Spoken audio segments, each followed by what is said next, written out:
Inilah yang terjadi di saat alarm pusing muncul. Kita sering matikan dengan Panadol, Paramek. Alarm pegal-pegal muncul, kita sering matikan dengan Neoremasil, Neoralgin dan sebagainya. Yang pada akhirnya jawaban ketiga, kenapa penyakit kronis sulit disembuhkan? Karena ketahuannya sudah terlanjur parah. Itu jawabannya. Nah, coba cek di rumah sakit, orang yang sakit jantung udah parah jantungnya, yang sakit gagal ginjal ya udah parah ginjalnya. Saya ada satu cerita, mudah-mudahan cerita ini menjadi pelajaran buat kita. 1 bulan sebelum Ramadan tahun 2018 kemarin, saya mengisi acara manasik di ibu-ibu majelis taklim di Kelapa II Depok yang hadir cukup ramai, lebih dari 100 orang. Pertanyaannya sama, apakah ibu-ibu jemaah di sini semua sehat? Mereka serempak mengatakan sehat. Ada satu orang yang saya tanya, kebetulan duduk di sebelah saya. Beliau adalah ibu ketua majelis taklim, ibu ustazah pimpinan majelis tersebut. Ibu ustazah sehat, beliau mantap tanpa ragu-ragu mengatakan, insya Allah saya sehat dok. Apa buktinya bu? Saya sehat karena saya jarang sakit dok, makan enak, tidur enak, bisa ngajar sehari 2-3 tempat, beribadah dengan normal. Usianya sudah 60 tahun. Yakin ibu sehat? Yakin dok, kata beliau begitu. Begitu yakinnya beliau mengatakan dirinya sehat. Ibu enggak pernah periksa selama ini. Lah buat apa periksa lah wong, saya sehat kok dok. Periksa general check up setahun sekali. Saya enggak butuh periksa, kata beliau. Itu alasan pertama. Alasan kedua apa kira-kira? Ada 4 alasan yang beliau kemukakan kenapa enggak mau periksa. Alasan pertama karena enggak butuh periksa, karena merasa sehat. Alasan kedua apa? Takut ketahuan penyakitnya dok. Gitu ya. Kalau disuruh periksa pasti jawabannya takut ketahuan penyakitnya. Alasan ketiga apa? Alasan apa nih yang ketiga? Mahal dok. Betul? Periksa mahal dok. Alasan keempat, ini yang paling juga sering nih. Males dok, sibuk dok. Kalau enggak males, sibuk dok, gitu kan. Oke, saya terima alasan itu karena memang itu wajar ya kita memberikan statement seperti itu. Ya sudah, karena tidak itu ya saya lanjutkan manasik. Tolong diingat statement saya.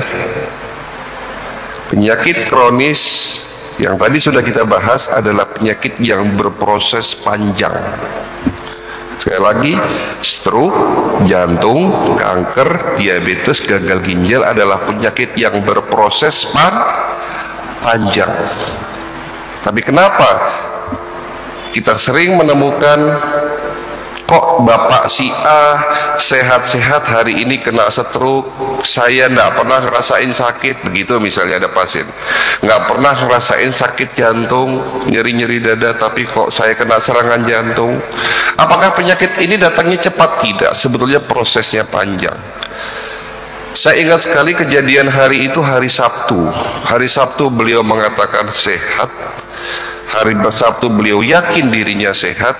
Hari Senin datang ke klinik, hari Senin sore stroke pak. Ini benar kejadian kurang lebih sekitar 1 tahun yang lalu ya. 1 bulan sebelum Ramadan ya, beliau mengatakan, dok, setelah sholat subuh mulut saya tidak bisa digerakkan, tangan kanan saya lumpuh, kaki saya lumpuh, tolong saya diperiksa. Nah, sudah stroke baru minta diperiksa ya. Susah nggak nyembuhinnya pak kalau sudah stroke? Sekali lagi saya tanya, susah nggak kalau nyembuhinnya bagi pasien yang sudah stroke? Sulit. Warga di sini ada yang stroke? Ada di sini warga di sini atau jemaah di sini ada yang stroke? Hah? Insya Allah nggak ada. Ada.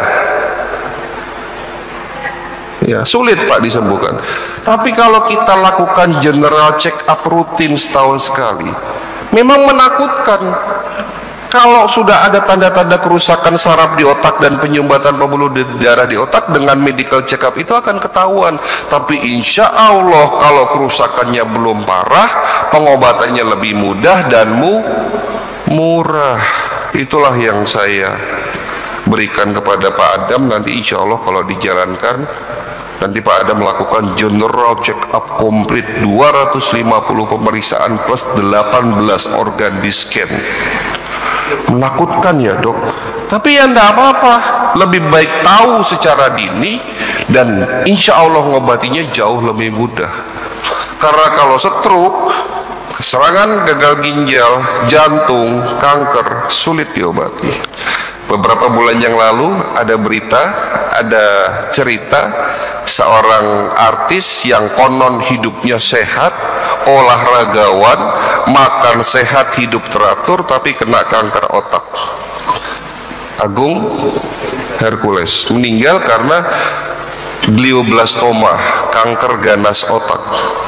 Kata istrinya, beliau ini kurang sehat apa dok? Makan teratur, hidup sehat, olahraga setiap hari, tapi tetap saja kena kanker otak.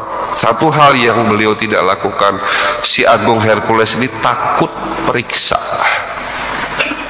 Ternyata kanker otaknya sudah berjalan lebih dari 2 tahun, tapi baru kerasanya 2-3 bulan terakhir.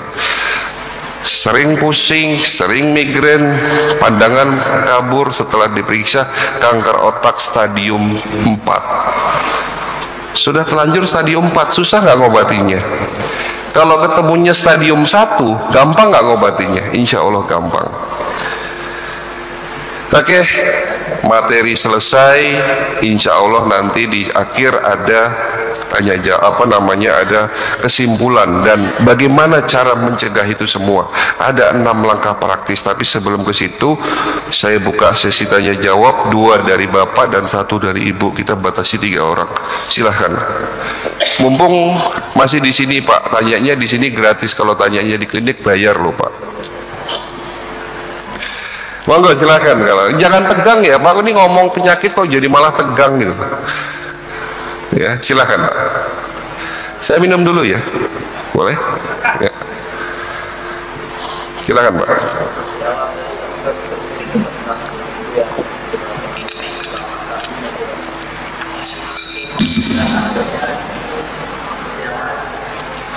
Iya, cerita itu kejadian itu kurang lebih 4 bulan yang lalu.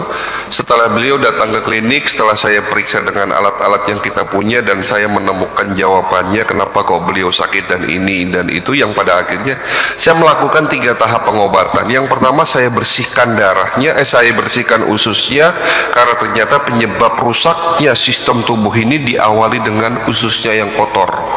20 hari saya bersihkan ususnya pakai herbal. Setelah 20 hari selesai, saya bersihkan darah, liver, ginjal dan pankreasnya. Setelah itu saya kuatkan imunnya. Setelah ini semua selesai, di bulan keempat saya berikan nutrisi untuk membangun sel-sel yang rusak. Alhamdulillah Pak, sembuh tanpa harus dipotong. Ya, ada pasiennya yang tadinya jalan itu kakinya napak lantai, itu katanya kayak disilet-silet jarinya. Jadi dia hanya pakai kursi roda ataupun ya pakai tongkat gitu, karena nggak berani menapak kakinya itu, yang luka itu ke telapak kaki. Tapi alhamdulillah sekarang sudah jalan sendiri tanpa ya sudah baik, sudah normal. Walaupun ada 2 jari yang tidak bisa diselamatkan karena sudah telanjur copot. Jadi dari 5 jari kaki kanannya itu 2 jari sudah telanjur copot, ya nggak bisa disambung lagi, udah copot kok. Ya itu saja nggak bisa diselamatkan, tapi alhamdulillah semuanya ini sudah sembuh total. Itu butuh pengobatan kurang lebih 4-5 bulan Pak.